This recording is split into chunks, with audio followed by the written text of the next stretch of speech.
I'm Tim Zajkowski. The premise of this show is simple. I have conversations with entertainers that no one's ever heard of. I'll be shooting the breeze with actors, directors, writers, comedians, athletes, musicians. Simple entertainment.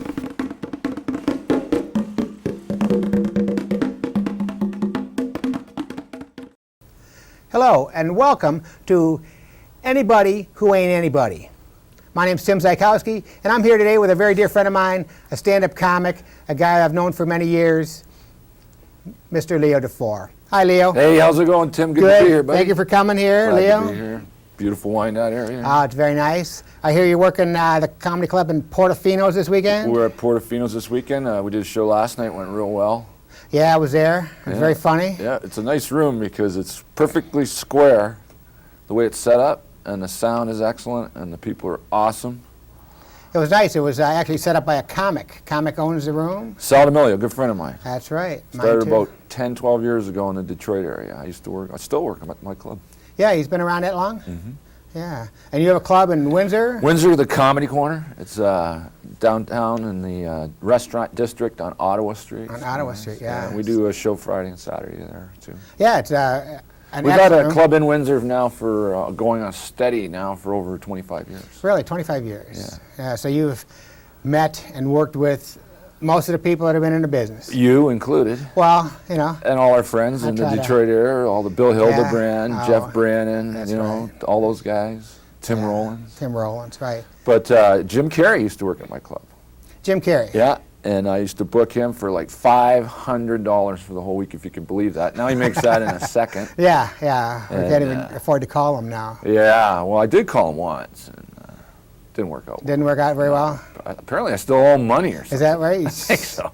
Maybe you ought to send him $100 or something like that. He doesn't need it. Trust me. He doesn't. Trust me, man. He's the $1 million man. You know, it'd be nice to have him come out to your room, wouldn't it? I always dreamt of that, you know, just walk on, you know, in the middle of the show, just show up or something like that.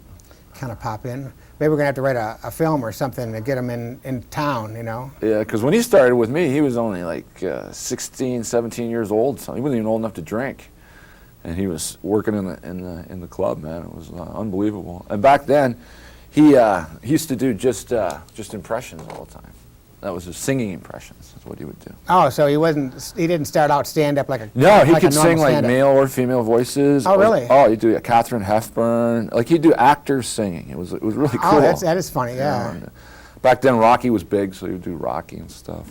Yeah, I remember you were telling me that he had a little trouble getting work because he was kind of weird and he wasn't doing... Well, he'd walk on, he'd be all like disorientated and stuff, and people were like looking at him like he's crazy, and he'd do crazy things, man. And he wasn't doing stand-up like you just stand there and shoot the breeze. He was doing that other weird stuff. Another guy in the area that was like that was Dave Coulier, who started up in the Detroit or St. Clair Shores area. Now, he'd do sound effects and stuff, so you'd be sitting with him, and every once in a while you'd hear a train or a whistle or something come out of the blue, man, and it would be Dave messing around. Oh, yeah. You got a handful of favorite guys that you like?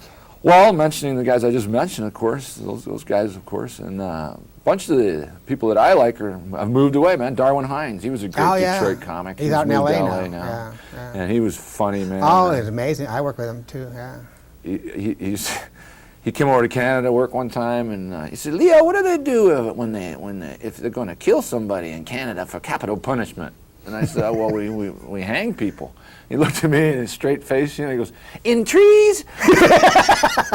And everybody's on the floor dying laughing, except Darwin. He's going, "I'm serious, you mean it, man? That ain't right." Yeah, I'm not coming to Canada no more. No, man. Of course, the border, and everybody does the border jokes going through the border and stuff, because our club is in Windsor. And a lot of the other great clubs in the area, we're lucky, man. We got like a Main Street Comedy Showcase in Ann Arbor. Ann Arbor, right. We got the Comedy Castle in Royal. The big boy in town. Chaplin's over on the east side on Grossbeck there in 14 Mile. And we're close enough to... Joey's in Livonia. Yeah, and... Wise Guys out in Novi. Novi. So it's like 6 or 7 great clubs. And there's a club in Toledo, Toledo and Lansing. Detroit's well respected amongst the country. Where I tour about 40 states, and when Detroit's really well represented by a lot of. There's a lot of comics here. It's amazing. It's among just got back from Scary. I don't even. No, go ahead. I just got back from Kansas. You ever been there? Absolutely. Is it windy or what? Man? I saw a bird and it wasn't even moving. just stationary. It looked like a kite. I'm thinking, man, and what do flies do? You know, it's 50 miles an hour wind. You know, you can't live in Missouri. I have never You always thought about get blown away to, you know, Illinois or something, man. Just can't live. You're a It's a deep new man. joke I'm working on, Tim, Yeah, let and me- it might need a little bit more practice. If you know. Okay, we can try it later, try tonight at Yeah. Portofino's. People always tell me I'm lucky, though. About what you're lucky. Yeah, they say, Leo, you're so lucky. They call me Lucky Leo because of lucky things happen to me, man. One guy asked me, he says, what do you got, like a fairy godmother? And I go, no, but I got an uncle I'm worried about. Those are big jokes at weddings, There you folks. go, If there you you need go. a Hello. wedding joke, I want to work every time. Yeah, one of the things I like about you is I've seen you act. I like you too, Tim. Oh, thank you, sweetheart. I like, see, you know how it is. You tell a joke, you hear it once or twice, and you laugh. Yeah. I've seen you 150 times. Right. I've seen you 200 times. Right. You still make me laugh. Right. It's not fair. Right. You know, you're lucky. Well, a lot of work goes into it, but then again, I look at it like, how many times can you listen to a Bob Seger album and Yeah. still like it? And it's an interesting. I just saw a talk show with Chuck D and Quincy Yeah, Jones. there you go, man. And Quincy Jones says, with music, there is you can listen to a song a million times Right. because you use both sides of your brain Yeah. when that sort of thing. So maybe that's what you do. I come over to your room and I've worked many weeks over there. You know, until actually you fired me recently, but Well, you said, you know, yeah, I do. that act you did, it was Yeah, pretty it was- wild. You know, somebody said as soon as I add humor, Yeah. I'll be a lot funnier. Yeah. But You said, I said to you, it was very funny, and you're very fired. and you were serious about Yeah. both of them. Yeah, I haven't was been back funny. since. That's the only reason you're here, because I'm trying to get work. But Well, anyways, there you go. Thanks, man. That's right. But You know, my Diane- wife books the room. And I can't even get a gig, and I'm sleeping with her. You know what I'm saying? I So know. good luck, pal. But she said to me, she goes, I know what it's like to, you know, I hear the road stories from Leo. Yeah. And there's certain things you can't do in certain rooms. And she said, Tim, anything you want to do in my room, I don't care whether you're supposed to be up there for 15 minutes Yeah.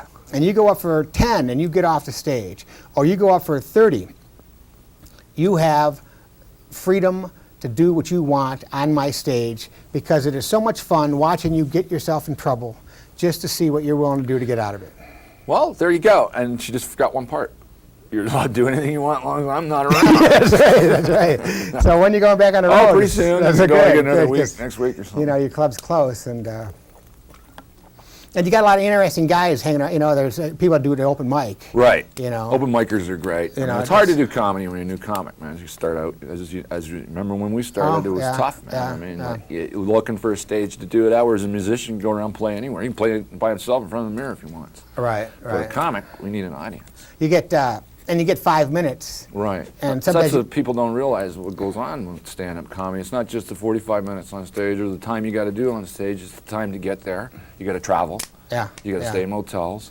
You got 23 hours to do whatever you want, and that 1 hour belongs to the show. So it's more what you do off stage that's important, and I think, in stand-up comedy than it is on stage for, especially the younger guys just starting out. I don't think they realize that they want to quit their day job. And Oh, they wanna, oh, yeah, you and, know, I'm going to be a star. And And everybody tells me I'm phony, so I can. that's fine to dream that, but you got to have a little bit of reality too, man. If it ain't funny, it ain't funny.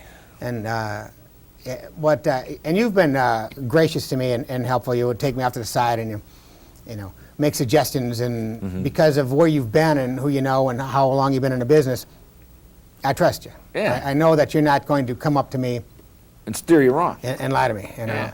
And you said things like, you know, he goes, you know how honest you are? And I go, no. And he says, you don't even steal material. Yeah. And I went, wow. Well, why don't we take a break, and we'll be right back. Right on, man. Thank you very much. Right on. All right.